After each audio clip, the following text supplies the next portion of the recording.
Bueno, bienvenidos a No Estoy Loco. Es el sistema. El día de hoy tenemos un invitado muy especial, Cristian Sánchez, caricaturista colombiano, alias Extian. ¿Cómo estás? ¿Qué hubo? Me encanta esta entrevista porque además es gente que conozco como desde que yo tenía, de 10 años, como 5 y 15 por ahí. Más o menos. Entonces me siento como en un parche de amigos, en la sala de la casa de unos amigos. Sí, ya que lo decís, este espacio, pues, digamos, creció como con esa idea, ¿no? Cuando Mateo y yo, pues, hablábamos, pues dijimos, ¿por qué no hacemos esto frente a un micrófono? Uh-huh. Y fue que como lo que nos animó a construir esto. Y luego dijimos, bueno, Cristian es un amigo de la casa, como lo acabas de decir, entonces estamos contentos de que estés acá. Sí, pues tenemos como varios temitas que queremos conversar contigo. Como les decíamos al principio, pues Cristian es uno de los caricaturistas más fuertes que hay actualmente en Colombia. En las últimas encuestas o más bien como encuestas de cifras y conceptos, te posicionan siempre como el cuarto, quinto caricaturista más visto de Colombia. Has trabajado en El Espectador, en Cuestión Pública, en Publímetro, también en Desigual. Creo que has visto un poco de todo, cómo son los medios en Colombia, y queríamos preguntarte sobre tu oficio, sobre tu labor, y también como dos temas que nos interesan muchísimo en este programa, y es la libertad de prensa y la polarización política. Yo quería empezar por libertad de prensa, ¿no? Sí, empezamos con libertad de prensa. Hemos visto, sentimos, presentimos que hay como un declive de la libertad de prensa, pero en tu oficio como caricaturista político, no sé cómo ves ese el panorama. Pues mira, yo creo que hay que dividir un poco las cosas, ¿sí? Evidentemente, desde lo gubernamental y desde la confrontación frente a los medios, hay una evidente confrontación, ¿sí? Que también tiene sus explicaciones y también tiene sus justificaciones hasta cierto punto, ¿sí? Y voy a arrancar por ahí. Y es que, y me encantaría que también me refutaran, Sí, ¿sí? Según lo que yo opine, ¿sí? Normalmente los medios de comunicación, y esto no es ningún secreto, los grandes medios de comunicación, lo que llaman los medios corporativos, que igual yo sé que hoy en día ya medio se ridiculiza el tema de medios corporativos, pero son medios corporativos, ¿sí? Porque sus dueños son multimillonarios. Eso no es ningún secreto, ¿sí? Eso no es ningún secreto. Los multimillonarios se dieron cuenta que los medios eran un gran negocio, no para ganar plata, porque yo creo que nunca se ha logrado desde que nacieron los medios de comunicación lograr algo que sea, bueno, no, cuando se lograba la pauta, ¿sí? Puede que funcionara un poco el tema de que sean sostenibles, pero cuando ya la pauta empezó a irse a otras partes, pues otra vez volvió la crisis de los medios, pero ese no es el negocio. El negocio de los multimillonarios, dueños de los medios, es la información. Eso yo creo que nadie lo puede negar, ¿sí? Cuando habían gobiernos con ideologías muy similares a la línea editorial de los medios corporativos, pues era muy fácil, ¿sí? Era muy fácil y no había que frenarlos tanto porque iban con la línea. Eso no significa que desde el gobierno se les dictara cosas a los medios, que igual no era tan necesario porque existe una cosa que se llama la pauta gubernamental, que en este gobierno sigue existiendo, ¿sí? Y que el gobierno no paute en los medios corporativos no es verdad, ¿sí? O sea, no es verdad. Uno puede ver las cifras de cuánto invierte el gobierno en propaganda en medios corporativos y es alta. ¿Te referís a este gobierno como la historia del gobierno? Me refiero a este gobierno. Okay, me refiero a este gobierno. Este gobierno ha dicho que ellos están enfocados solamente en los medios independientes, que igual no es que sean medios independientes, sino que van por la línea de comunicación del gobierno, ¿sí? Y también alimentando un poco esa guerra entre periodismo o periodismo corporativo y gobierno, como ya no les damos pauta, entonces nos atacan o dicen cosas, sacan escándalos que no son, o dicen mentiras, etcétera. Entonces justifican eso en que ya no les están dando pauta, lo cual no es verdad, O sea, no es verdad. Usted prenda cualquier medio corporativo y va a escuchar a la entidad de no sé qué, a la El ministerio. el ministerio de no sé qué, el ministerio de estamos haciendo eso, estamos cumpliendo. Usted prenda un televisor en Caracol, en RCN, y aparece el comercial, la propaganda. O sea, se sigue moviendo, pero los medios tienen su línea editorial. Tan es así que esto a mí me parece de verdad caricaturesco, que el eslogan actual de RCN, televisión, Firmes por la democracia. firmes por la democracia. Es absurdo. Sí. Es como, no tenemos ganas de fingir. Sí, a mí me pareció una trumpada, ¿sí?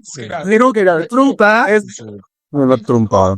no, hablemos de petróleo y ya está. No vamos a... Entonces, también acá, no, ya. Esta es nuestra línea editorial, no vamos a... O sea, esos eslogans tienen que pasar por muchas personas, no es como... Sí. y no, es así, no. Es una... Entonces, No es una coincidencia. no es una coincidencia. No es una coincidencia y eso se entiende.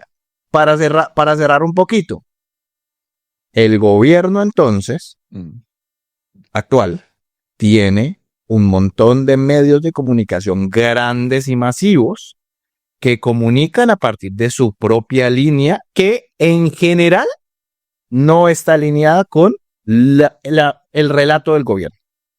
¿Sí? Relato del gobierno. Para eso, entonces, ellos utilizan, lo cual yo creo que es un gran error, los medios públicos para contrarrestar el relato de los medios de comunicación, jugando lo mismo. ¿Sí? Jugando lo mismo. Y poniéndose como en la misma, como en el mismo rol, que yo también creo que es un error. Porque una cosa son estos medios corporativos que la gente puede decidir si rechazar, ver o no ver, ¿sí? Pero cuando estamos hablando de un medio público, es un medio que están pagando los contribuyentes. Y ahí yo creo que, claro, están buscando contrarrestar lo que les incomoda, volviendo los medios públicos un Mecanismo de propaganda. un mecanismo de propaganda. Un mecanismo de propaganda. Que siempre hubo, porque el canal institucional de Señal Colombia tenía su propaganda, pero se intentaba increíblemente, esto es muy paradójico lo que voy a decir, pero en los gobiernos de derecha, un canal como Señal Colombia era mucho más plural. Sí. Y eso es vergonzoso. Sí. Yo siento que se ha caído como lo hablábamos un poco como el velo, ¿no? Detrás de las declaraciones de Donald Trump sobre el tema del petróleo, como que antes intentábamos mantener las formas, entonces intentábamos mantener como el velo de la decencia, de la imparcialidad. Siento que lo mismo pasaba con los medios públicos. Se intentaba mantener el velo, la apariencia de neutralidad, pero ahorita es abiertamente descarado que es en los corporativos mismos hacían un semblante de verdad, que a propósito de RCN ya no es así. Ya se rompe. O a propósito de Semana, me parece que no la saltamos cuando ponen a Vicky Dávila en la portada, ella despidiéndose, ya habiendo renunciado, pero todavía fungiendo como directora con la carta de despedida. ¿A qué voy con esto? Que ustedes en este mal le preguntamos sobre censura, pero nos encanta. Lo cantó. tiene todo que ver con censura, ¿sí? Porque hoy en día el periodista que está en RTBC y tiene que dar una noticia, se tiene que autocensurar. Claro. Si la noticia va a afectar al relato del gobierno. Lo mismo seguramente puede llegar a estar pasando en un medio corporativo, una persona que trabaja en Semana y que tenga que dar una noticia donde favorezca alguna cosa que está haciendo bien el gobierno y que también tenga que decir, yo tengo que cambiar este relato un poquito porque si no me quedo sin trabajo. Entonces ahí hay una censura que era lo que yo les quería decir y a mí me pasó una cosa de censura muy caricaturesca, ¿sí? Porque fue muy obvia, o sea, porque no te lo vamos a publicar porque tenemos un negocio con cierta persona, con cierta poderosa, ¿cierto? Eso es lo que la gente se imagina en censura, una cosa caricaturesca como el jefe de prensa de Spider-Man detrás del escritorio que dice, no, eso no se publica. Así no es la censura en general en Colombia. La censura en general en Colombia viene desde un lado económico, ¿sí? Desde un lado de que el periodista está mal pago y sabe que si se llega a meter con los dueños del medio se quedan sin trabajo. No se lo dicen, pero se sabe. Hay también una precarización tremenda del periodismo en Colombia. Alguien decía, un profesor de la Javeriana, de hecho, decía hace poquito que los periodistas se iban a empezar a ganar un salario mínimo después de que subió el salario mínimo. Eso es verdad. O sea, yo no sé qué van a hacer los medios, porque es que lo que está el salario mínimo es lo que se ganaba un periodista que llevaba 4 años en una redacción, sin problemas. El mundo editorial paga mal, y el que les diga que eso es mentira, nunca has pisado una sala de redacción. El mundo editorial paga mal. Entonces, ahí también hay una censura, ¿sí? Ahí también hay una censura. También hay una censura, y yo creo que acá sí hay que hablar de cómo afecta el tema de el fortalecimiento de los grupos armados en las zonas del país. Porque los grupos armados tienen mucho que ver con la censura de los periodistas rurales. Porque siempre nosotros, si ustedes me preguntan a mí cuántos casos de censura he tenido, yo les podría decir que muy pocos, ¿sí? Porque yo soy un caricaturista que publica en medios nacionales, que publica desde su casa, ¿sí?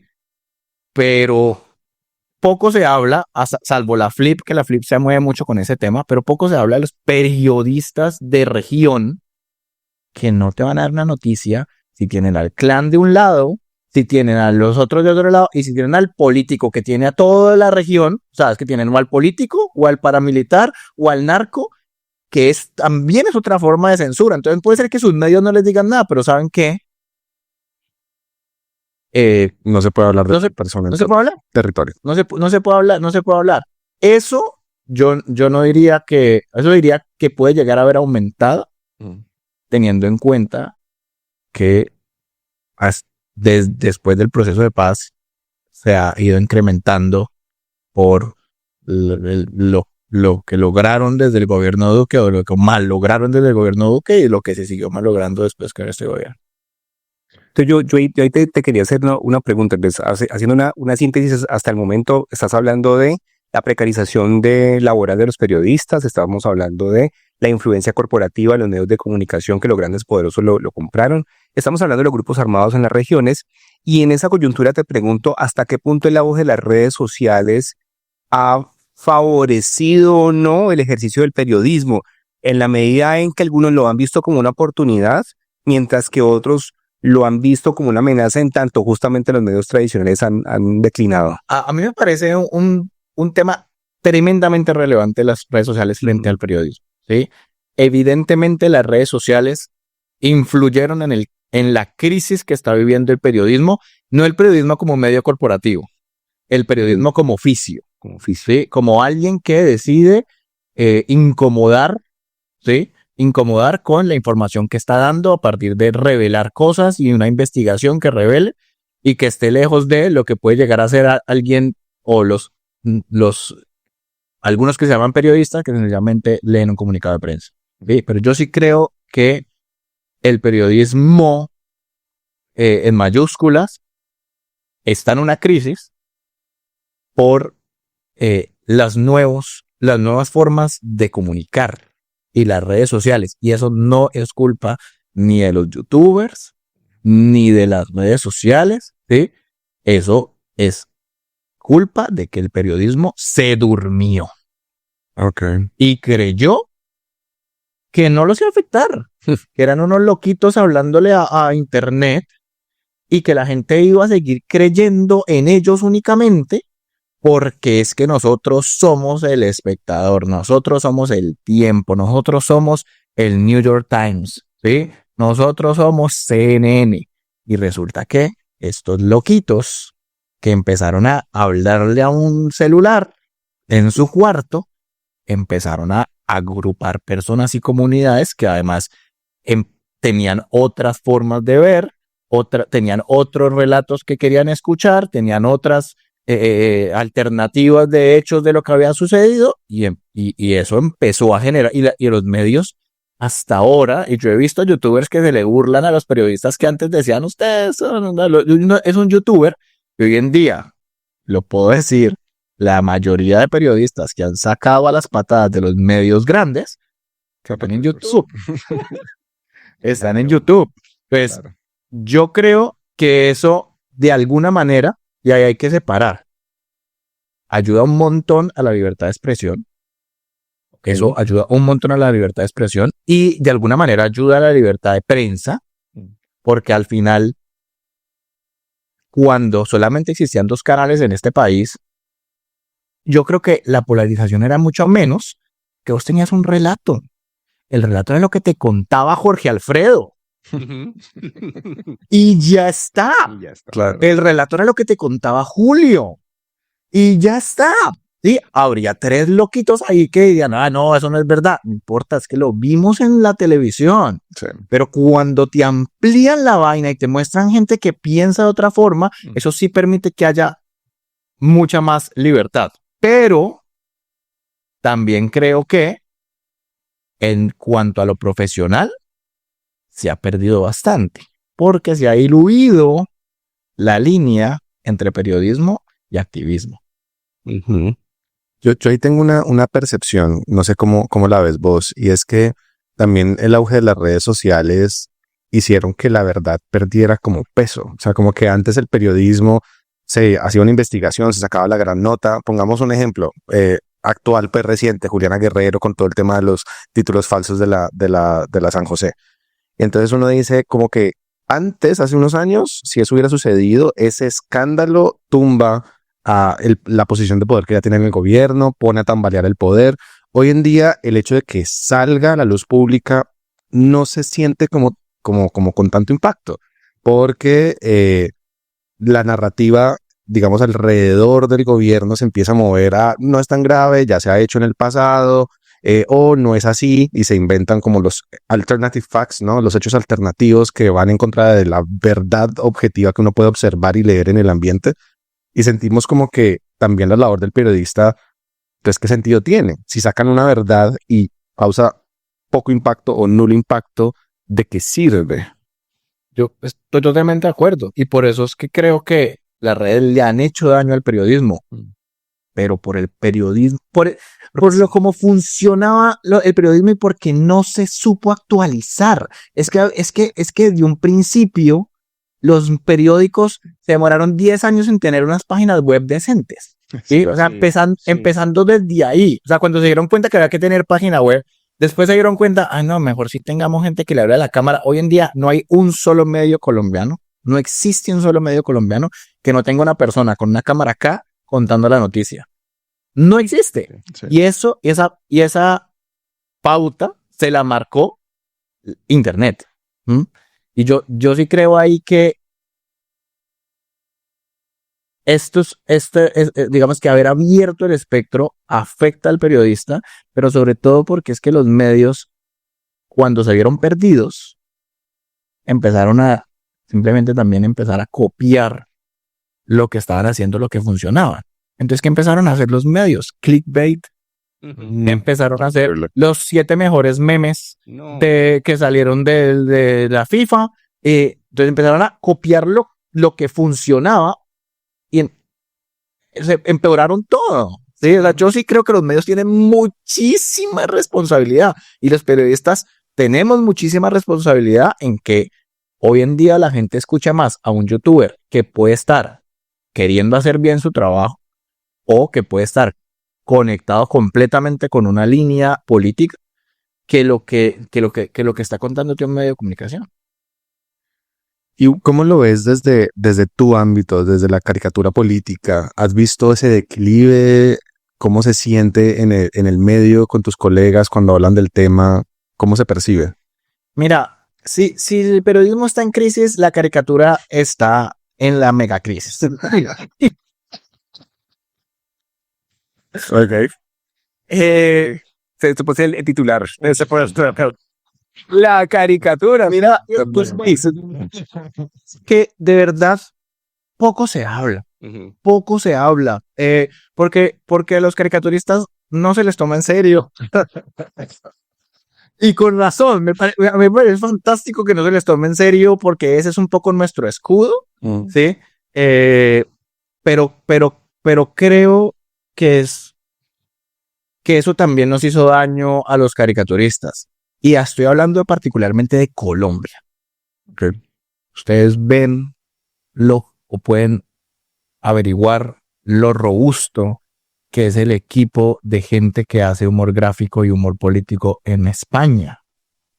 Lo robusto que es la gente que hace humor político en Argentina. Ni hablemos de Estados Unidos, porque Estados Unidos tiene un sindicato de caricaturistas, un sindicato que está preocupado por cuánto se cobra, porque a una persona lo echen sin justa causa, porque los cómics que los cómics de Carlitos los está poniendo el periódico de tal parte, le pague las regalías o sea, hay mucha organización, hay revistas, ¿sí? Incluso Ecuador tiene revistas especializadas en humor político. En Colombia nunca ha funcionado. En Colombia nunca nos hemos unido o se han unido para eso. Y ahí yo creo que desde ahí ni los mismos medios nos ayudaron a la profesionalización, ni nosotros mismos, o al menos las generaciones pasadas, y pues yo tampoco, nos preocupamos por esa profesionalización del oficio. Okay. Entonces, de alguna forma siento que en Colombia se ve al caricaturista como un adorno del periódico. Y cuando el periódico empieza a estar en una crisis y te dice, ya no necesitamos caricaturistas, o ya no podemos pagar caricaturistas, entonces, ¿qué haces si eres un adorno del periódico? Ahí yo creo que hay una crisis seria. Cada vez hay menos medios con caricaturas, ¿sí? Y a mí, mira, a mí no me importaría, o mejor dicho, yo encuentro valiosa la caricatura desde la opinión y desde la ideología política que sea.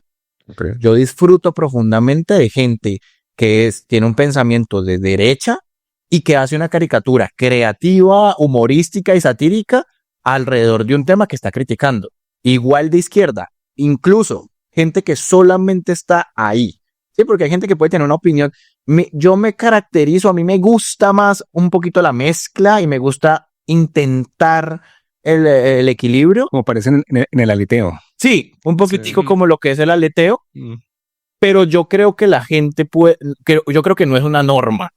¿Sí? O sea, yo no creo que la norma es como un caricaturista le tiene que tirar a todo el mundo. Un caricaturista tiene que opinar. Y tiene que opinar sobre el poder.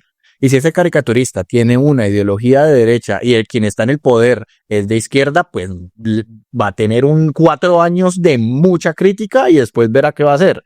¿Sí? A lo que voy con esto es que a mí me gustaría ver un periódico El País con un caricaturista. No tiene caricaturistas. El único que tenía era Luis que murió de 2 semanas. ¿Sí? Y que la verdad, respetando mucho al maestro en su momento, yo creo que sus últimos 20 años era más una ilustración de la realidad que una opinión de Luis C. ¿Sí? Eso me interesa, ¿sabes? Como la diferencia entre la caricatura, la ilustración, el cómic, un poquito como una explicación así que nos puedas dar a entender cuál es el verdadero oficio del caricaturista. Para mí el verdadero oficio del caricaturista es la opinión desde el humor y lo gráfico. Ya, una opinión desde el humor y desde lo gráfico. Y desde lo gráfico. Que vos dibujes bonito, que vos dibujes feo, a mí me tienen en cuidado. Sobre todo porque bonito y feo. Vos, pero la gente en general, al público, ¿crees que le resulta indiferente eso o qué pensás? Me parece que le resulta completamente indiferente. Ok. Yo he visto trazos que a mí me parece que están muy... De hecho, creo, últimamente, siento que... Y lo he intentado. Les voy a contar algo que no se lo he contado a muy poquitas personas. Hace poco, un concejal, de Cali, ¿sí? Puso una caricatura sobre el alcalde, ¿sí? Una caricatura que no hice yo. Una caricatura que hizo la inteligencia artificial. Y que hasta yo dudé que yo la había hecho. Wow. Y yo dije, ok, yo tengo que cambiar el trazo. ¿Sí? Wow. Yo dije, si la inteligencia artificial está pudiendo hacer algo que que yo estoy haciendo, o sea, que está pudiendo confundir, yo creo que a lo que nos tenemos que acercar los caricaturistas es hacer unos trazos que nos identifiquen más y que le cueste más trabajo. No tengo absolutamente nada contra la inteligencia artificial, me parece que es una herramienta chévere, pero sí me parece que las caricaturas deberían tener una firma gráfica que las diferencie de quien quiera hacer caricatura con la inteligencia artificial, que a mí me parece que es completamente válido. Igual que el meme. Ok, pero entonces para validar, una persona coge tu trazo y pone la IA a crear una caricatura en contra de un político y pone tu firma y todo. No puse mi firma. Ok, bueno, es Mario. No, pero yo la vi, yo dije, Esto es de mi estilo. esta es mi línea, estos son mis colores. Uf, grave. Esto es igualito, o sea, es mío, pero sin haberlo hecho yo. Sí. Ya. ¿Sí? A lo que voy, que creo que me perdí un poco de lo que estaba hablando. No, estamos hablando de La libertad de expresión. No, estamos hablando del cómic, la caricatura. Sí, cómo está el juicio hoy en día. siempre tiene que haber opinión dentro de una caricatura. Opinión, humor. Humor y algo gráfico. ¿Sí? O sea, yo he visto que te demandan mucho a veces en redes cuando estás atacando a un político, pues obviamente su barra siempre te dice, falta objetividad en la caricatura. O sea, ¿cómo reaccionas a eso? Mira, yo creo que yo soy una persona muy enamorada de mi oficio, muy enamorada de mi oficio. Y eso también, al estar tan enamorado de mi oficio, todo el tiempo me está cuestionando. ¿Sí? Y todo el tiempo me estoy buscando caminos y devolviéndome. ¿Sí? O sea, hay momentos en que digo, ¿qué estoy haciendo? ¿Sí? Y la gente, por ejemplo, cuando arrancó el gobierno Petro, un gobierno en el que yo, y esto no es ningún secreto, tenía esperanza, a pesar de tener muchísimos reparos y de saber que no iba a ser la panacea que se prometía en campaña, yo tenía una esperanza y yo empecé a hacer caricaturas por primera vez apoyando cosas que pasaban. Y en un momento dije, ¿lo que estoy haciendo? ¿Lo que estoy haciendo? O sea, ese no es mi oficio. Claro. Y esto va a confundir el oficio, ¿sí? Entonces yo dije, me puse yo mismo una línea y es, no, de las cosas que haga bien un gobierno, hablen los que tienen que hablar bien de las cosas que hagan. Yo me voy por el lado de la crítica, ¿sí? Pero no es una intención absoluta, no es una intención objetiva. Es una opinión subjetiva y además es una opinión desde la exageración, que es un punto muy bacano que tampoco creo que nunca he hablado de esto. Los periodistas de hoy en día, sobre todo los de redes y la gente que hace contenido en redes, todo el tiempo te está vendiendo la verdad, lo que sea eso. Sí. Yo no. Y eso es muy importante que la gente lo sepa. Claro. Y parece obvio, pero no es tan obvio. O sea, parece obvio que realmente este político que estoy dibujando nunca se metió al mar, pero yo lo estoy dibujando en un mar de corrupción pero como todo el tiempo te están bombardeando, entonces la gente empieza a querer evaluar la caricatura desde esas mismas reglas del periodismo, de la comunicación. Y dicen, no, pero es que este político nunca se metió al mar. Pues obvio que nunca se metió al mar. Yo estoy haciendo una metáfora visual, haciendo una exageración sobre algo que sucedió, que podría llegar a suceder, o que estoy ridiculizando, o que pues, estoy haciendo una alerta sobre algo, pero yo estoy utilizando la ficción. Y es muy difícil hoy en día mezclar la ficción con la política, porque la gente quiere que te digan la verdad. Y lo que yo estoy diciendo es, vea, esta es mi verdad, ajá. Es mentira. La gente quiere una versión confirmada de su propia ficción. Exacto. Y yo estoy con mi versión de las cosas desde la exageración. Yo creería, hace 5 años creería que no es necesario explicar que una caricatura es algo exagerado, pero hoy en día es necesario explicarlo. Hoy en día es necesario decir, no, es que, a ver, esto que estás viendo no pasó. ¿Sí? O sea, realmente no pasó. Yo estoy cogiendo algo que yo opino desde algo que yo considero que es la realidad, obviamente, sí. O sea, yo no me estoy inventando nada, ¿sí? Pero ahí también hay otra cosa importante. Es que yo sigo siendo un ciudadano y yo sigo siendo un ser humano que puedo caer en lo mismo Sí. que cae el resto de gente. Es decir, yo cojo las fuentes que a mí me parecen creíbles y me parecen válidas. Eso no quiere decir que puede ser que esas fuentes a las cuales yo me parecen válidas es simplemente porque me están validando también una opinión que puede estar equivocada. Y esto que estás contando que me parece súper interesante, ¿no? Porque como que la verdad no existe, ¿no? La verdad termina siendo es como un consenso intersubjetivo, un consenso de varios pensamientos, no hay tal verdad. Y todos nos construimos una ficción para poder percibir esa realidad. No sé, me puse muy abstracto. El punto es que, claro, hay unas exageraciones también en eso que estamos diciendo, al punto de incurrir en la polarización de lo que vamos a hablar más adelante. Entonces, es una cosa muy compleja porque estamos hablando de un ejercicio artístico, pero que a su vez entra en diálogo con lo social, ¿no? Con lo que está pasando en el medio social. Todo esto para preguntarte cómo es tu proceso creativo, es decir, vos cómo te acercás hasta verdad desde las fuentes, cómo las usás y cómo haces como, no sé, haces traslucir esa información que parece muy social a algo, un lenguaje un poco más simbólico. Mira, todo parte de la noticia. ¿Sí? Todo parte de una noticia donde sea que me la encuentre. Yo escucho radio por las mañanas, yo intento leer la mayor cantidad de medios corporativos y no corporativos. ¿Cuáles son las fuentes que más usas? Mira, a mí me gusta mucho escuchar. Yo escuchaba la W, escuchaba Caracol, escuchaba Blue Radio, intentaba ir de un lado a otro y ahí me imagino que quienes vean esto dirán, no, pues con razón. Sí, dirán, no, pues con razón, si esas son sus fuentes. Claro. Pero también te leía RTBC, ¿sí? Y también me gusta mucho, y en esto soy muy fan, me gusta mucho Vorágine, me gusta mucho Casa Macondo, me gusta mucho Cuestión Pública, me leo las noticias que salen de Publimetro, El Espectador, obviamente los medios en los que yo publico, ¿sí? Me gusta leer La Silla Vacía. Yo intento coger de todo lado. Okay. Intento coger de todo lado. La noticia, y hay veces cuando me encuentro una noticia, entonces miro cómo otro medio la pudo interpretar, ¿sí?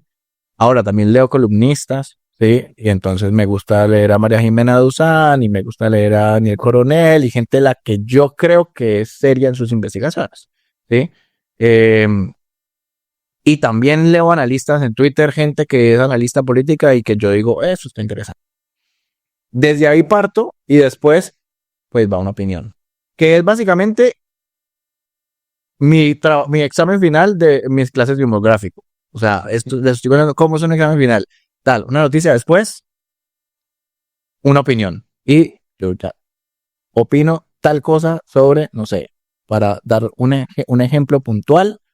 Es el colmo que Juliana Guerrero o que el gobierno siga comprando títulos y que tenga un montón de gente, un cartel de títulos. Y esto es el colmo de la corrupción. Esa es mi opinión. Me parece que es horrible. Y a partir de ahí, lo que empiezo es a buscar recursos humorísticos cada vez, y lo he intentado desde hace, no sé, estoy intentando utilizar el menor texto posible. Lo menos de texto posible. Estoy intentando ir hacia lo silente también porque siento que se la pone más difícil a la inteligencia artificial. ¿Sí? Porque hoy en día es muy fácil poner un muñequito a decir cosas. Pero la inteligencia artificial yo creo que la tiene bastante difícil hoy en día todavía con algo metafórico gráfico. Y estoy contento con cómo va la vaina. Entonces es mi proceso. Ya después dibujo, boceteo y después dibujo. Bueno, vos tenés varios formatos, ¿no? Una es como el formato clásico de la caricatura política que empezaste en El Espectador y después lo llevaste a Publimetro. Sí. Pero también estás explorando como con todo este tema de videos, caricanciones, el formato laleteo en Desigual, pero también las caricanciones en Publimetro. ¿Cómo es este otro formato? Porque entiendo, pues es otra forma de ejercicio de opinión pública. Para mí fue un bálsamo mi trabajo. Okay. Sí, sobre todo porque en un momento sentía como estoy haciendo diferente. ¿Sí? y ya me estaba cansando. Y para mí fue encontrar nuevos formatos, ha sido una forma de refrescarme. Entonces, pues lo del aleteo fue una cosa que a mí se me ocurrió después de, o sea, un amigo me dijo, ¿vos te imaginas unos loritos hablando de la COP? ¿Sí? Y yo dije, sí, me lo imagino, tal. Y después dije, un momento, esto puede ser mucho más grande que unos loritos hablando de la COP. ¿Sí? Y ahí se lo propuse al director de Desigual, que no estaba muy convencido. Y yo le hice un piloto donde cada uno de los pájaros se lo cagaba. O sea, cada uno de los pájaros hablaba muy mal de él, desde sus posiciones. Y a Mal le encantó. La publicó y todo. Y me dijo, listo, arrancamos la próxima semana. Chévere. ¿Sí? Y a partir de ahí, es un formato que quiero mucho y que la gente ha acogido de una forma muy bacana. Sobre todo porque este mismo estrés de las redes ha hecho que mucha gente ya ni quiera leer a nadie más o simplemente se centre en lo que le cuentan, y si cualquier otra persona que represente una ideología con la que no comparte ni siquiera la escucha. Pero aquí tiene que escuchar los tres. ¿Sí? Aquí tiene que escuchar los tres. Obviamente, y de nuevo, aquí no hay ninguna objetividad. ¿Sí? Aquí hay una opinión y los aleteos están siempre inclinados. Siempre inclinados. O sea, no es como, ay, no es que está poniendo las tres versiones. No. Yo pongo a ganar con el que yo más comparta la opinión. Y ahí también les digo, he puesto a ganar al uno, al otro y al otro, porque esto también en las redes es prohibido decirlo. Pero yo hay cosas que opino muy cercanas a la izquierda, otras que opino muy cercanas a la centroizquierda, a la centroderecha, y otras que opino como alguien de derecha. Porque yo creo que es que uno no, al menos yo no soy una persona que solamente tiene un camino y que creo que yo creo que hay cosas que uno puede ver y decir, eso tiene sentido, y así se deja ver en el aleteo. ¿Sí? O así intento que se vea en el aleteo, como sí, hay opiniones que creo que esto funciona y que esto no. Y que tal vez es el deber ser, ¿no? Un poco de las cosas, que uno se puede sentir identificado con alguna ideología, ¿no? Me siento más de derecha, más de izquierda. Hemos hablado muchas veces que esas categorías son súper obsoletas, pero bueno, digamos que las seguimos usando, pero aún así uno se siente identificado con una ideología o con un político, es interesante poder criticarlo. Y lo que estamos viendo ahorita del tema de la polarización es que la crítica cada vez se vuelve más difícil porque estamos en unas cajas de resonancia donde yo empiezo a reafirmar algo que ya creía porque pues me estoy alimentando de la información de gente que piensa como yo. Y entonces cada vez empezamos a ver menos la opinión contraria, la crítica a lo que yo estoy creyendo, y cada vez nos volvemos un poquito más radicales a la hora de reaccionar a esa crítica, ¿no? Yo tenía una cosa y una sección de preguntas, y es, claro, lo que vos estás diciendo es muy interesante porque es como si la categoría ideología política fuera un cuerpo no consistente. Porque cuando vos lo decís, y lo acabo de pensar, no es como que un día me pongo una camiseta de izquierda y otro día me pongo una camiseta de izquierda, de derecha, no. Lo que pasa es que hay problemas como el déficit fiscal, ponele, que quizás alguien de derecha más conservador sabe lo que hay que hacer, punto.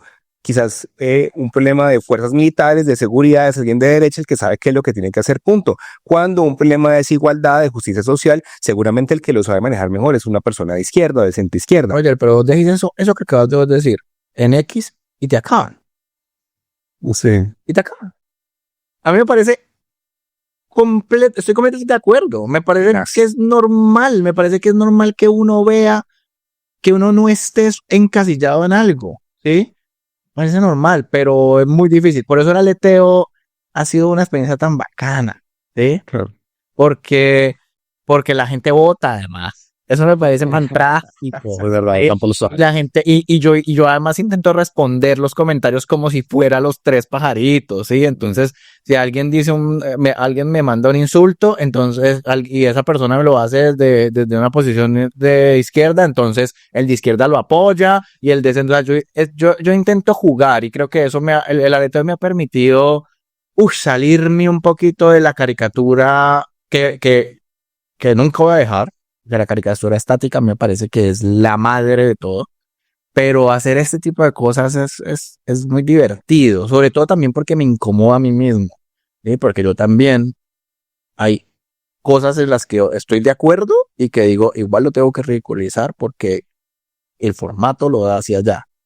Claro, y sobre lo que decías entonces de la ideología, que en X me acabarían con lo que acabo de decir, eso nos podría plantear una hipótesis, y es que la ideología política funciona más como una identidad que como un cuerpo teórico consistente o como una escuela de pensamiento consistente. Es más una identidad que en función de esa identidad entonces apruebo o no algo, un dato, una información. Y además es muy móvil. O sea, para mí el ejemplo perfecto de eso es el tema de los bombardeos a campamentos guerrilleros donde hay menores de edad. Entonces, cuando el gobierno que estaba en el poder era Iván Duque, desde la gente que se autoidentifica de izquierda y que es seguidora de Petro, pues se veía la crítica de esto, los derechos humanos, el problema de la vulneración al VIH. Todos estábamos como de acuerdo en que estaba mal. Pero cuando el gobierno Petro lo hace, los seguidores empiezan a decir, no, está bien, era normal, tocaba hacerlo, los grupos armados están muy fuertes. Usan los mismos argumentos que se le criticaba a la derecha en la era Duque. Entonces los argumentos se vuelven muy móviles, o sea, también muy líquidos. Muy líquidos. Punto ahí, que a mí me parece que es un gran éxito desde la estrategia política de dos caudillos como son Álvaro Uribe y Gustavo Petro. Y es que estratégicamente lograron que solamente se asociaran las ideas de izquierda con Petro. Entonces, si tenés afinidad con ideas de izquierda, vos sos petrista, ya está. ¿Sí? Si tenés afinidad con ideas de derecha, vos sos uribista, ya está. Y si con ninguno de los otros, pues sos un tibio. y yo creo que eso también hace daño. Claro. ¿Sí? Yo también creo que hace daño porque a mí me parece que desde la misma derecha, debería poderse hacer crítica a un gobierno de derecha. Y desde la misma izquierda debería poder, con más ímpetu aún, porque si vos tenés unos ideales de derecha y llega una persona que es un corrupto, ¿sí? Y vos desde la derecha considerás que eso está mal, entonces no debería volverse una cosa de tapemos esto, sino tumbemos a este man, ¿sí? Sí. Yo siempre lo he comparado con algo que a mí me encantaría que sucediera y que nunca va a suceder. Y es que los presidentes y los alcaldes y los poderosos deberían ser vistos como entrenadores de equipos de fútbol. Lo que pasa con los entrenadores de equipos de fútbol es fantástico. Los hinchas son los que sacan a los entrenadores. Sí. Los que están convencidos de su equipo. No son los otros. A los otros les importa un carajo, antes mejor. Son los hinchas mismos que dicen, este man es malísimo, saquen a este man. Los hinchas sacan directivos, no solamente entrenadores, sino directivos. A mí me parecería genial que la política funcionara así, que la gente dijera, este man lleva 6 meses en el poder y fue un paquetazo, saquémoslo, porque nos está haciendo quedar re mal, pero no, está al contrario. Entonces, cubrámoslo y empecemos a llenarnos de propaganda, porque lo que necesitamos es quedarnos en el poder. Y si este man se siente que está haciéndolo mal, entonces...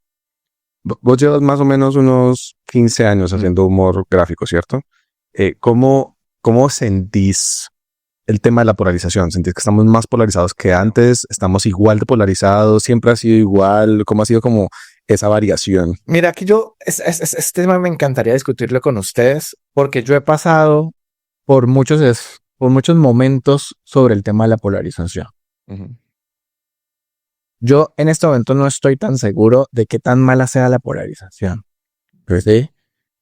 Yo creo que en algún momento la satanicé mucho y en otro momento empecé a decir, ¿qué es la polarización? Y empecé a ver que la polarización son dos visiones de mundo en las que a veces esas dos visiones de mundo son gente oprimida con gente opresora, ¿sí? Okay. Entonces no polaricemos, entonces, ¿por qué? Y de hecho hay un aleteo sobre ese tema, ¿sí? Sobre no polaricemos, quedémonos en un punto medio, pero amiguito, ¿cómo es que es un punto medio? Donde el empresario está ganando así un montón de plata y el otro está, y el que no tiene la oportunidad está jodido. Entonces, busquemos un punto medio. No, ¿cómo así que busquemos un punto medio? Entonces, yo creería que los medios de comunicación y muchos relatos también han llevado el tema de la polarización hacia el gran demonio. Okay. Pero me gustaría saber ustedes qué opinan. Yo hoy no lo veo tanto como un gran demonio. Yo te diría ahí algo, es muy interesante lo que planteas, porque cuando lo planteamos en términos del opresor y el oprimido, parecía entre el bien y el mal. De alguna forma. Y claro, yo te entiendo en el sentido en que hay cosas que con la perspectiva histórica podemos decir, oiga, ¿cómo eran tan tibios, ¿no? Como el apartheid. Es decir, era claramente una violencia y como violencia que era, había que combatirla. Lo que pasa es que eso implicaría, entonces, hoy caer en el riesgo de pensar que una orilla ideológica es el bien y la otra es el mal. Y ahí la cosa se complica. Estoy de acuerdo. Y creo que ahí también, y desde esa reflexión, yo creo que bajo nuestro sistema democrático, que es lo que hay, ¿sí? Yo sí creo que la polarización sí puede llegar a afectar a la democracia. Pues de hecho te pregunto, para vos la muerte de Miguel Uribe podría ser una expresión de eso, aunque la polarización fue lo que hizo caldo de cultivo que luego la violencia simbólica se volviera directa. Mira, yo hoy en día te digo que yo no podría saber qué pasó. Okay. Sí, o sea, no podría creer qué pasó porque no siento que haya alguna pista que me acerque. O sea, podría haber sido algo interno, podría haber sido, no sé. La verdad es que yo en ese tema, o sea, yo no sé ustedes qué vean ahí. A mí me parece, no sé. A mí me parece difícil el tema, pero yo lo pensaba más sobre la degradación del debate público y sobre el surgimiento de estos neopopulismos, que para mí son consecuencia directa de la polarización. Entonces, ¿sí? Claro, digamos, yo entiendo tu punto de cómo toca ser firmes en algunos momentos. Por ejemplo, no sé, genocidio del pueblo palestino. Creo que podemos ser fuertes, directos y decir eso fue un genocidio, Israel estuvo mal, tal. Y cómo asumir posturas fuertes. No estoy en contra de asumir posturas fuertes. Pero sí creo que la polarización lleva a la degradación del debate público porque asumimos barras. Y la política se vuelve como una cuestión de barras donde yo me estoy retroalimentando de lo que yo creo que era correcto.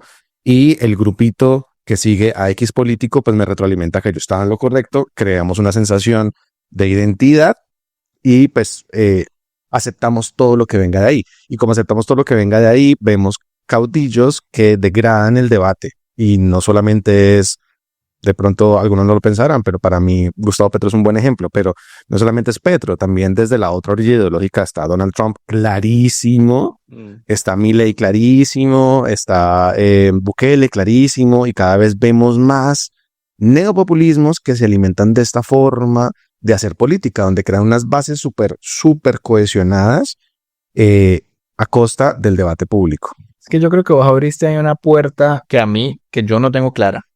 Sí, que para mí todavía me cuestiona un montón con lo que les acabo de decir, y es hasta qué punto la no polarización es tibieza. Es durísimo. Bueno, y no tengo una respuesta.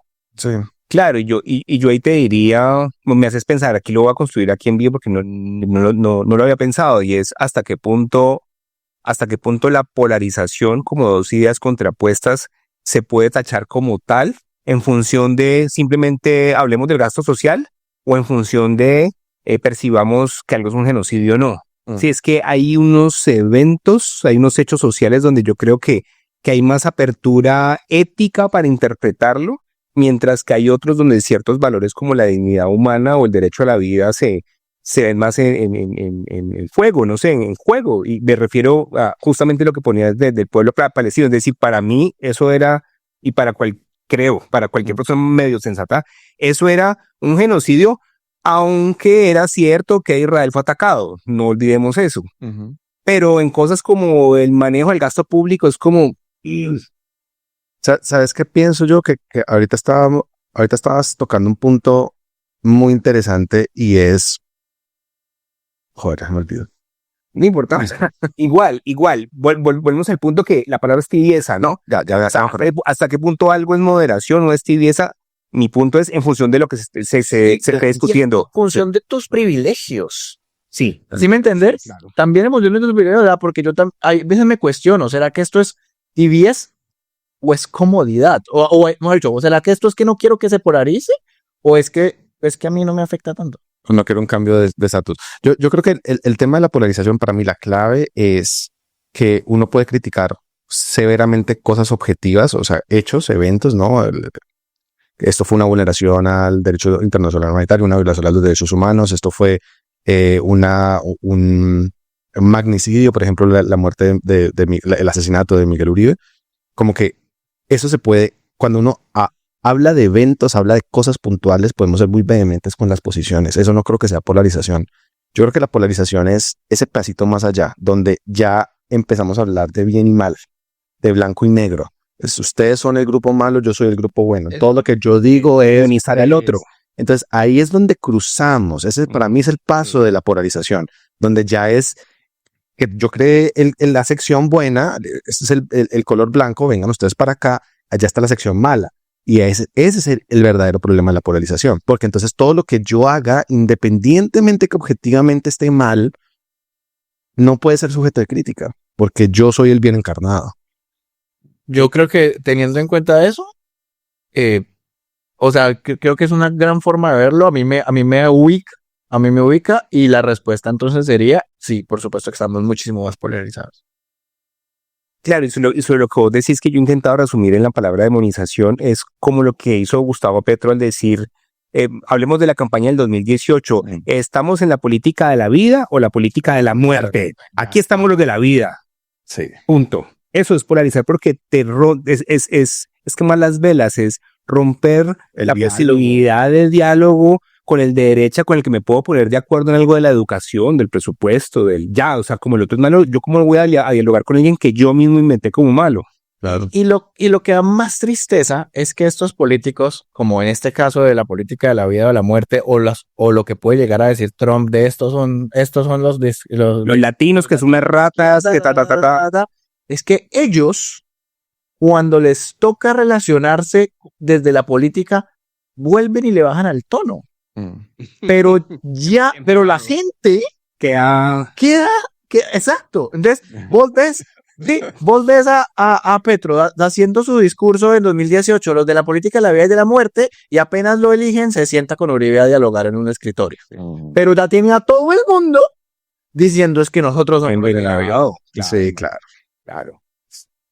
Es tenaz. Y mira, esto a mí también me hace cuestionarme un montón como caricaturista. Papá, ya iba. ¿Cómo lo vivís vos en el ejercicio? Para mí es un cuestionamiento constante, porque antes la exageración era propia de mi lenguaje.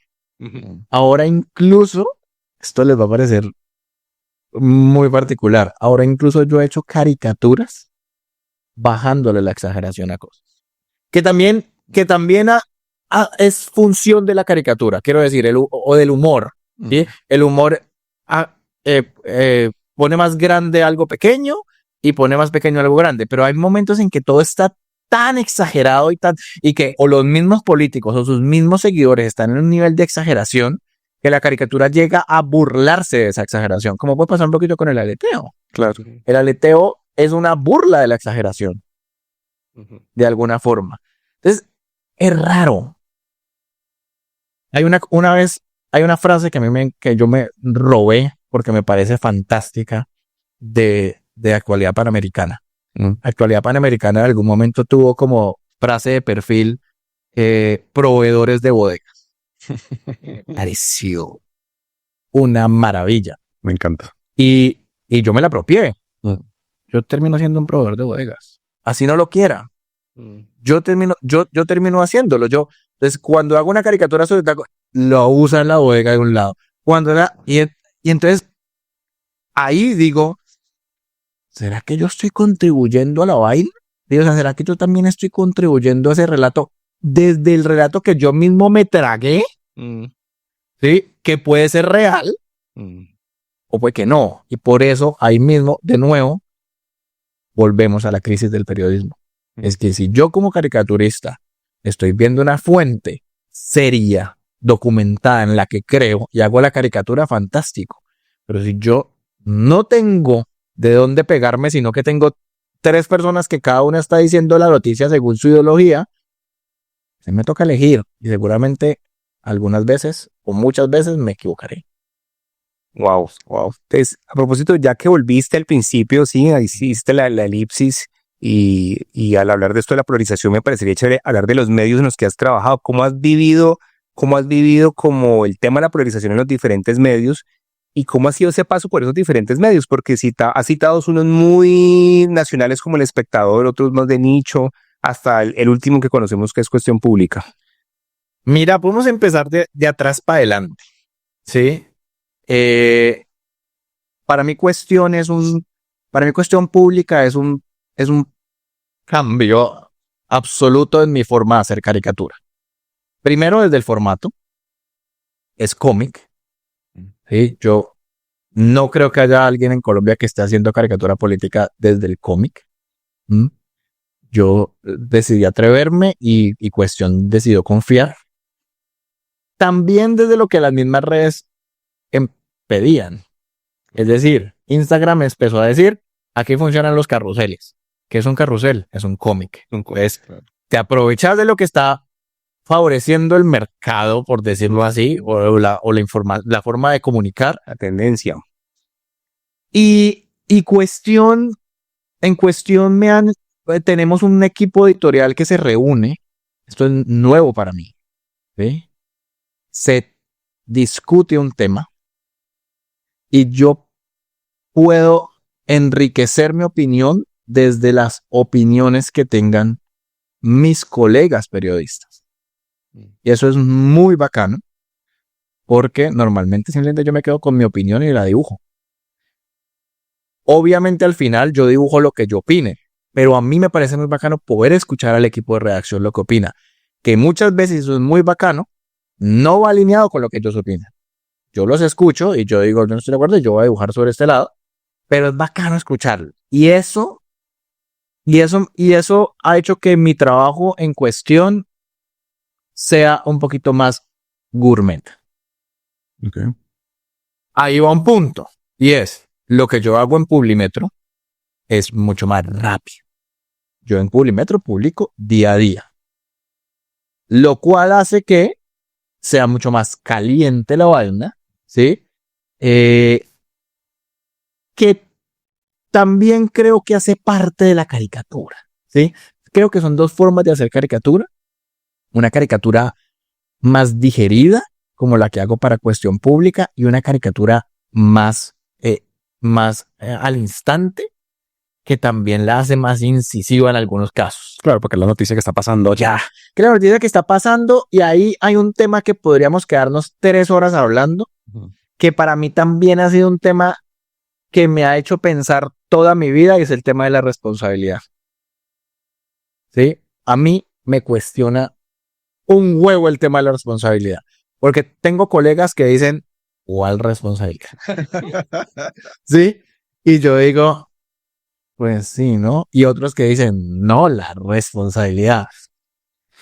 Y es muy cuestionante para uno porque uno dice, bueno, sí, al final estoy haciendo un formato que me permite no ser tan responsable, pero ¿dónde está el límite?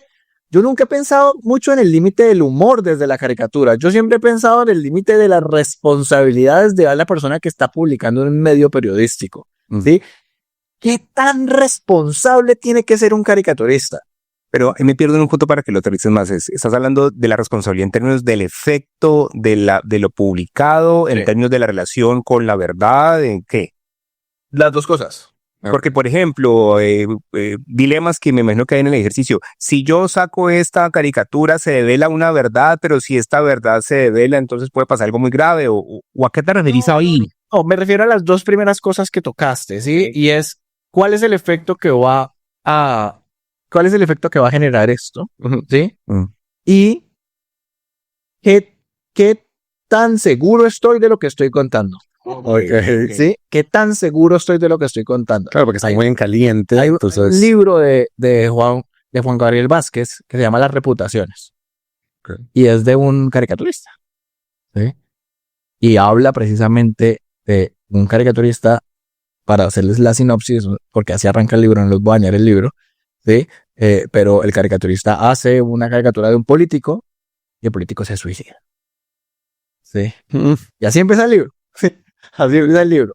A lo que voy yo es que siempre me ha cuestionado, y aquí también sé que se tocan temas de salud mental siempre me ha cuestionado qué tan burda debe ser la caricatura. Para mí es todo un tema. Porque hay días que me levanto convencido de que debe ser súper burda, ¿sí?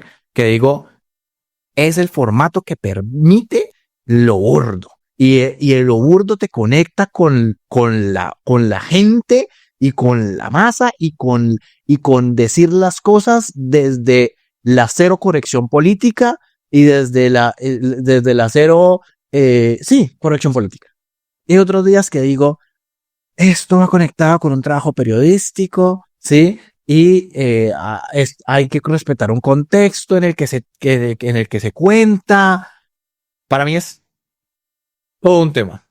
No, yo ahí te pongo unos ejemplos. Yo en general he seguido a Daniel Samper Ospina, lo he visto en vivo. Pero una vez hizo un video, sí, uno de sus Notidani, burlándose un poco de la canciller de Colombia, diciendo, uy, y esta es nuestra buena cara ante el mundo. Y la cara de la señora. Yo sentí que se estaba burlando era de su aspecto físico. Cuando se burla del presidente y sus cagadas, uno dice, bueno, pues listo, todo bien. Pero cuando tocó el aspecto físico de ella, a mí ahí no me entró y justamente pienso en lo que estás diciendo.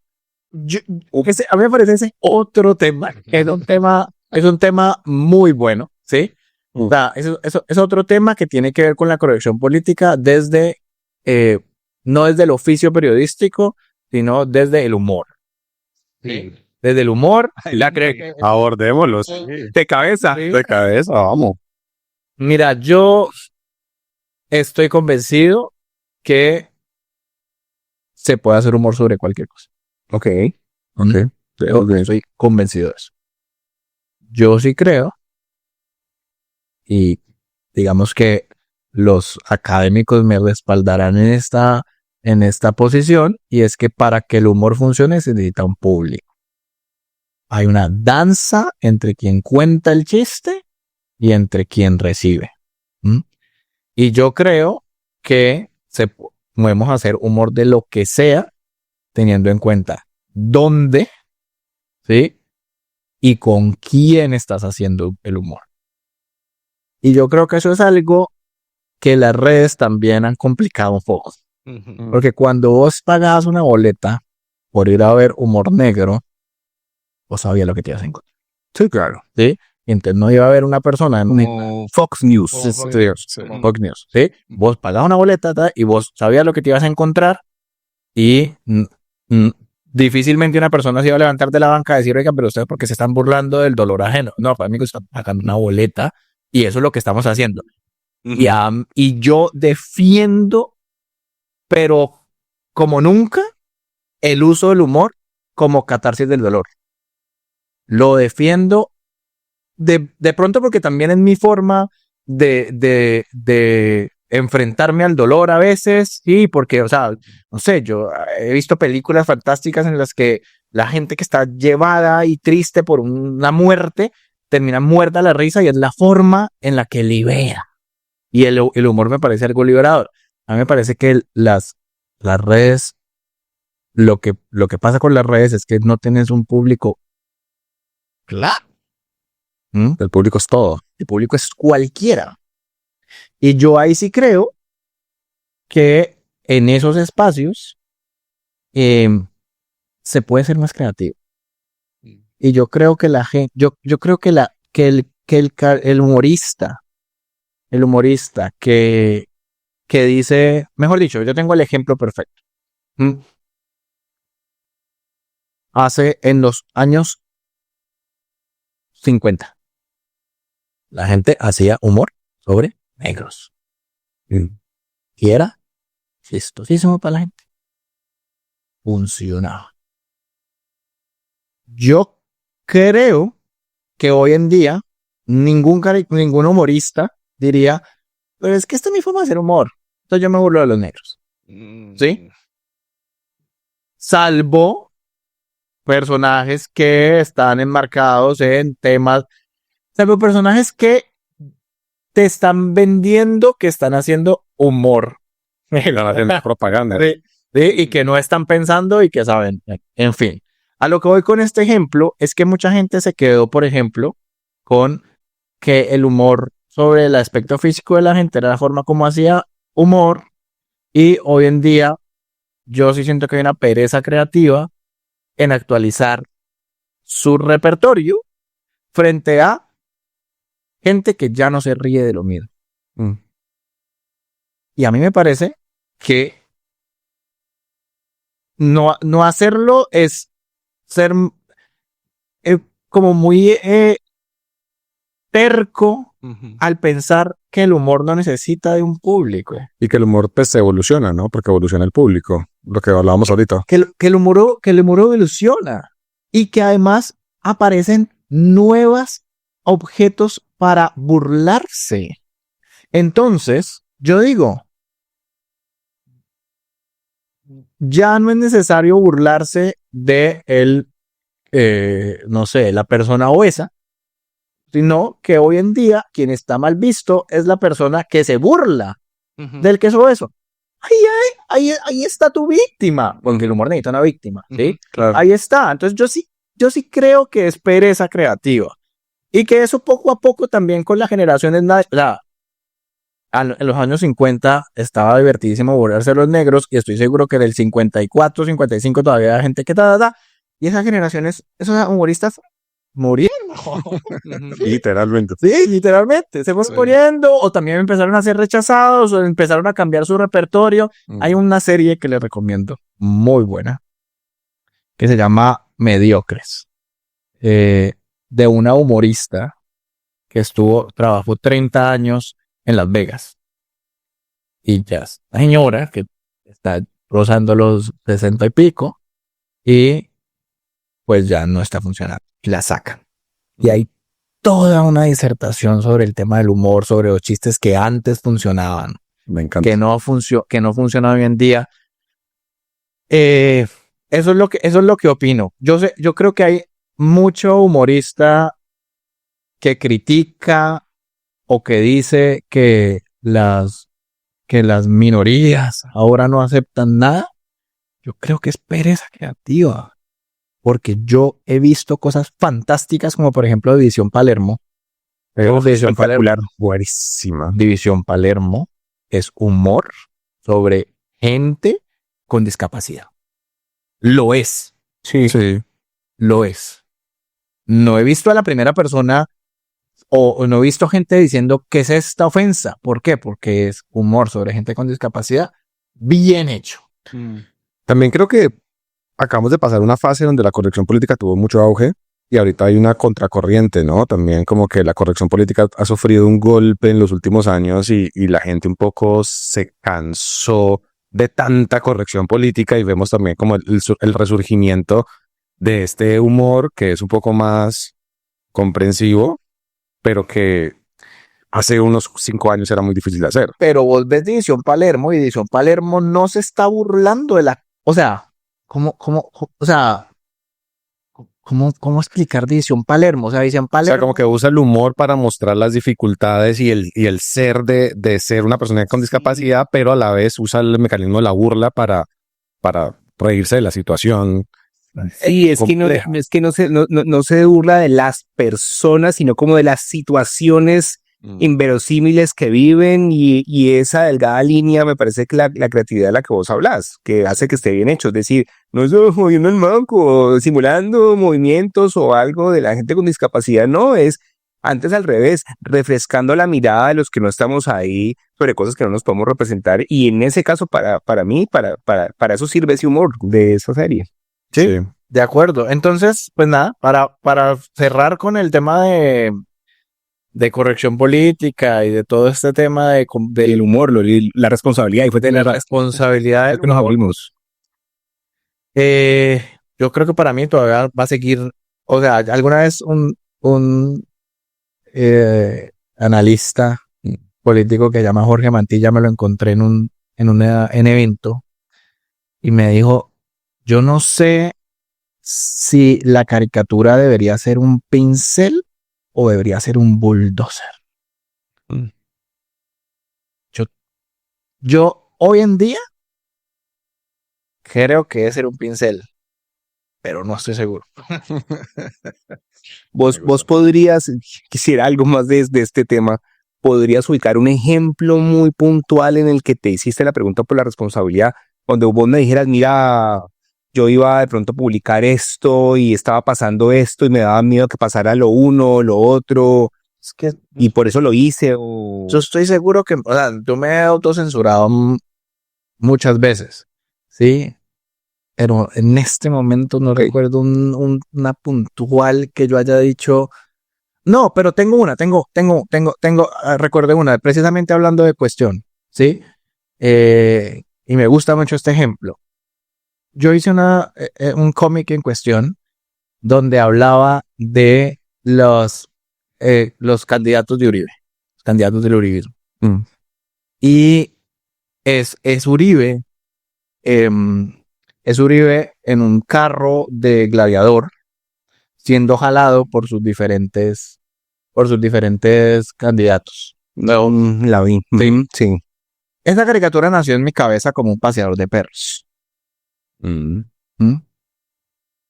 Y así fue la propuesta. Escrita, porque esa caricatura nunca, el paseador de perros nunca llegó a ser dibujo. Así fue la propuesta y cuando se la mostré al editor de cuestión, ya sabiendo, o sea, yo le dije, ve, yo tengo esta idea, pero yo creo que puede llegar a ser problemática porque tendríamos que dibujar a dos candidatas como perras. Como perras. Creo que en ese momento solamente ando, no me acuerdo. Okay. Y el editor me dijo, no, o sea, Avanti. no, No, por nada del mundo. no, obviamente no. Sí. Y yo no me sentí censurado, yo entendí. Mm. De hecho, yo hice yo dije, voy a proponerla como, pero yo sabía que algo estaba mal ahí. Y ahí es donde voy de nuevo al tema de la creatividad. Sí. Yo conté exactamente lo mismo. Exactamente lo mismo. O sea, la mismo del paseador de perros lo conté con el gladiador y sus caballos. Mm. ¿Alguien se quejó? No. ¿Sí? Porque mi intención no era hablar de eso. Y ahí yo creo que yo aprendí un poco la lección con una que hice y que como dicen, ahora me funaron un día entero. Con una caricatura que hice cuando unos soldados violaron a una niña guayú. Y yo hice una caricatura en donde estaban haciendo flexiones de pecho, pero al estar haciendo flexiones de pecho también estaban violando a las niñas, los soldados. Y no se veía mucho, pero sí había, sí era bastante explícito. Mm. No, sí era bastante explícita la violación. Y generó mucho rechazo. Muchísimo rechazo. Y ahí es donde yo creo que el trabajo del humorista fracasa. Porque si yo hubiera querido burlarme de eso, pues funcionó. Pero mi burla lo iba hacia allá. Entonces terminé generando rechazo hacia un grupo de personas que no eran las que yo quería hablar ni las que yo quería ofender. Y al final, el chiste que yo quería contar se perdió. Claro. Y yo creo que hay gente terca que dice, no, es que yo lo cuento así. Puedes contar de otra manera y igual va a funcionar tu chiste. Yo necesitaba contar que Uribe tenía un montón de opciones y al final se lo tragaba a Belardo. Eso es lo que yo quería contar. ¿Lo puedo contar con perras? Sí, lo puedo contar con perras, pero al final todo se va a girar alrededor de por qué hiciste a las candidatas como perras. Y eso es lo que yo... Y ese no es el tema. Claro. ¿Alguna vez has tenido miedo por algo que has publicado? Yo pensé en una puntual que ahora la voy a decir, de algo que vos hiciste, pero quiero primero preguntarte a vos si vos sentiste miedo en alguna. Solamente he sentido una vez miedo, pero muy posterior a publicar la caricatura. He sentido miedo con la gobernadora del Valle. Me da miedo. Okay. Creo que es el único personaje que hoy en día me da miedo. La voy a seguir dibujando, por supuesto, pero con miedo. Te voy a decir cuál fue la que yo vi y fue como la caricatura que resumía el libro de Diana Salinas, el Paquero Padilla, el hilo de Minotauro, Sí. que llegaba pues hasta el final. Sí, la escritora. Sí. A mí esa me dio cosita. Pero igual el libro es un poco más agudo, pues, y mucho más amplio que eso. Pues mira, Esa me dio miedo. yo no sé, yo siento que el uribismo conmigo como que se cansó. Sí, yo siento que se cansó, y lo cual me parece bien. Sí, como que ya está. Sí. Y además, como hoy en día hago tanta caricatura sobre el gobierno actual, entonces también es como... Okay. Sí. Entonces siento que desde ese lado no me he sentido particularmente... O sea, mi Uribe me escribió, me bloqueó después de escribirme. ¿Te escribió? Sí. Uribe me escribió después de la caricanción de Las Escuchas Tenían Razón. Esa caricanción se movió muchísimo y Uribe me escribe y me dice algo como... Es horrible usar la caricatura para contar mentiras sobre estos hechos. Y ¡pum! Me elogió. ¿Sí? ¡Qué honor! De hecho, creo que yo hice un chiste después porque al final decía como esto no es nada positivo y entonces yo obviamente me pegué ahí el tema de los positivos y los falsos. Pero sí, digamos que no me da más miedo lo local. Yo no había tenido tanta oportunidad de dibujar local. Y siento que cuando uno dibuja en nacional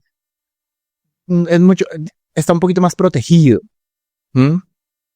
Pero no voy a tener la oportunidad de dibujar tanto local y desde que vivo en Cali hace como 3 años empecé a interesarme más por la ciudad y por lo que pasaba, ¿sí? Lastimosamente para este alcalde, porque yo el alcalde pasado solamente con Ospina me metí yo creo que el último año, porque ya era demasiado obvio todo, pero no porque no hubiera tema para metérmelo, sino porque yo estaba súper centrado en tema nacional.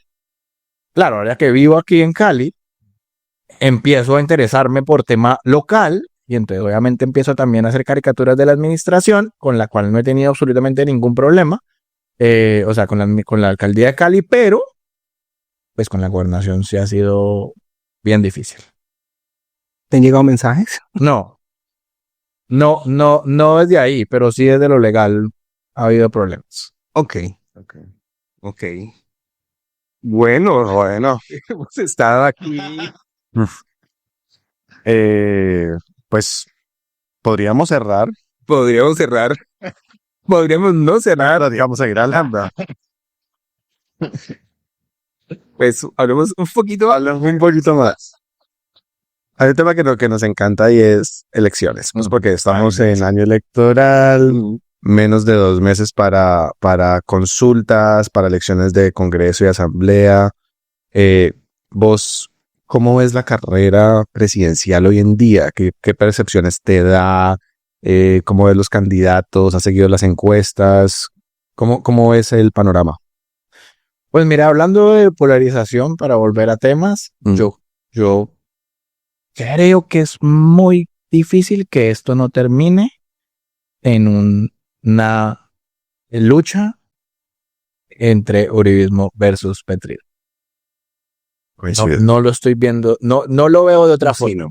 Las últimas encuestas te dan la razón.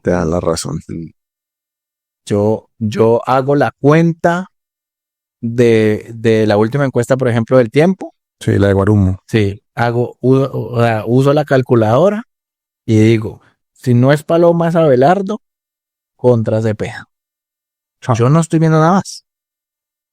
Sí, Fajardo cada vez está más desinflado, ¿no? Las últimas encuestas lo bajan del 8 como al 2 y al 3, 4%. Sí, yo hice esa misma cuenta y si tú sumas Fajardo con Claudia, con los votantes de Galán y Oviedo que no queden en la gran consulta, sino que se pasen algo más de centro, eso le daría a Fajardo un 12, pensando en que se invente un mecanismo de unión que está difícil, mientras que Abelardo y Paloma estarían un 18. Entonces se ve muy complicado. Vos así como para Álpito, así como vos, ¿quién crees que va a ser el presidente o la presidenta? Yo tengo un pálpito, ahorita lo digo.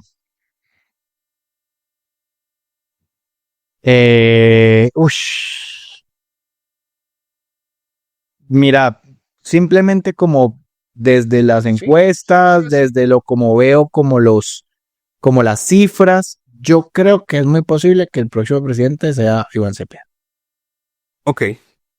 Yo comparto esa apreciación. Yo creo que el que la tiene más duro en este momento para ganar el electorado indeciso y el electorado centro es Abelardo. Y tengo una percepción y es que lo que está sucediendo con Estados Unidos va a empujar a ese votante de centro hacia la versión moderada del petrismo, que sería Iván Cepeda, que hacia el extremismo que está fomentando Abelardo de forma activa. Pero no solamente eso, perdón, te interrumpo. Y es que esto tampoco es ningún secreto y es que hacer campaña desde el poder es mucho más fácil. Claro, con los recursos públicos. Yo creo, la respuesta cerrada es que yo creo que es Paloma. Ok. Creo que si el que pasa segunda vuelta es Abelardo, creo que por todo lo que dijiste Iván Cepeda sería el presidente, pero si la que pasa segunda vuelta es Paloma o Pinzón, sería Paloma o Pinzón. Pero Pinzón, según las últimas encuestas, Pinzón yo creo que lo están inflando muy raramente. Es verdad. Yo no creo que sea inflada, yo creo que tiene sentido. Es decir, Pinzón era ese candidato que le faltaba la consulta por Colombia, que es amigo del santismo, del uribismo y amigo de Estados Unidos también. Es la persona donde se encuentra todo el establecimiento. Todo el establecimiento. Sí, es cierto. Entonces yo sí veo, ese crecimiento lo veo natural. No sé si le da para ganar. Y creo que esa consulta va a ser la cosa más deliciosa, va a ser muy reñida. O sea, vamos a ver esas encuestas fluctuar muchísimo. Por ejemplo, me sorprendió mucho ver a Galán tan arriba en la de Guarumo, después de que lo veíamos viendo del último de la opción de la gran consulta en las últimas encuestas. Y estaba ya como de tercero en la Guarumo. Entonces, incluso esa fluctuación de Galán arriba, a veces Oviedo sale un poco más arriba, a veces Vicky sale un poco más arriba, eso hace que la carrera sea muy interesante. Sí. Mira. En todo caso, vamos a tener una segunda vuelta. Uribismo versus petrismo. Sí, no, yo creo que no hay una tercera vía. Yo no veo al centro o a una cosa yo no la veo. Roy Barreras nunca despegó. ¿Sí? Nunca despegó. Nunca despegó. Claudia está quemadísima. Sí. Ahora, ¿qué va a pasar con esa consulta del petrismo? Es que a mí también me causa intriga. ¿La van a hacer? ¿La van a apoyar? Porque es que no es claro que Iván Cepeda pueda participar. Y a mí ese evento, esa consulta del pacto histórico me da mucha curiosidad. ¿Van a alimentarle votos a Roy Barreras o a Camilo Romero, que son los únicos dos que están participando? ¿Van a desmantelar esa vaina y no van a apoyar a nadie? Pues yo ayer estuve escuchando en la radio a María José Pizarro, que está completamente convencida que Cepeda va a participar en esa consulta. O sea, que dice que legalmente, o sea, la gente del pacto argumenta que lo que hubo fue una consulta del pacto, ¿sí? Y que ahorita va a estar con otros. Eso es, ahora yo creo que depende muchísimo del Consejo Nacional Electoral.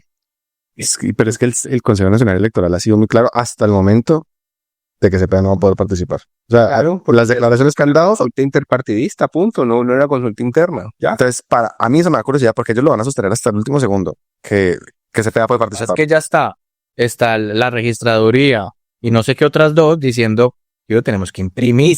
Exacto. Claro, claro. ¿Quién da ese aval? El Consejo Nacional Electoral, ¿cierto? El CNE. Sí, pero también he escuchado a analistas de la silla vacía, y no sé qué tan cierto sea porque no soy abogado, decir que un juez en un fallo de una tutela lo puede montar en la consulta sin ningún problema. Entonces, ese tema de la tutela por la participación política hace que ya no sea el Consejo Nacional Electoral necesariamente, sino que también un juez resolviendo un recurso pueda meterlo en la carrera. Y eso, pues, entiendo ha pasado en el pasado. Sí, porque digamos que yo tiendo a pensar que no se haría, porque para mí legalmente es claro, es súper claro. La pregunta es, ¿se haría el pacto amplio? ¿Se haría esa consulta igual? Pues no podrían tumbarla ya, o sea, ya la consulta va, pero es la apoyan, la inflan.